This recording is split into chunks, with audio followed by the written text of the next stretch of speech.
பாராளுமன்ற தேர்தல் அதான் நிறைவேற்றது.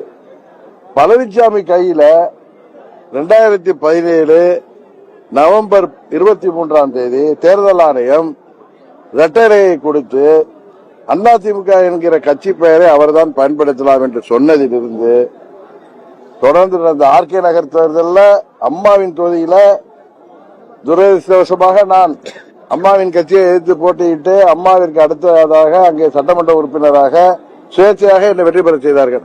அப்பொழுதும் பழனிசாமி தலைமையிலான அதிமுக கூட்டணிக்கு தோல்வி, அல்ல அந்த கட்சிக்கு தோல்வி. 2019 பாராளுமன்ற தேர்தலிலும் தோல்வி, 21 சட்டமன்ற பொதுத் தேர்தலிலும் தோல்வி, 24 பாராளுமன்ற பொதுத் தேர்தலிலும் தோல்வி. அதனால்தான் திரு உதயநிதி ஸ்டாலின் சொல்றாரு அவர் தான் இருக்கணும், எங்களுக்கு சுலபம்ங்கிறார். பழனிசாமி இருக்கிற வரை நாங்கள் எளிதாக வென்று விடுவோம் அவரு சூசகமாக சொல்கிறார். அதை புரிந்து கொள்ள வேண்டியவர்கள் அனைவரும் புரிந்து கொள்ள வேண்டும்.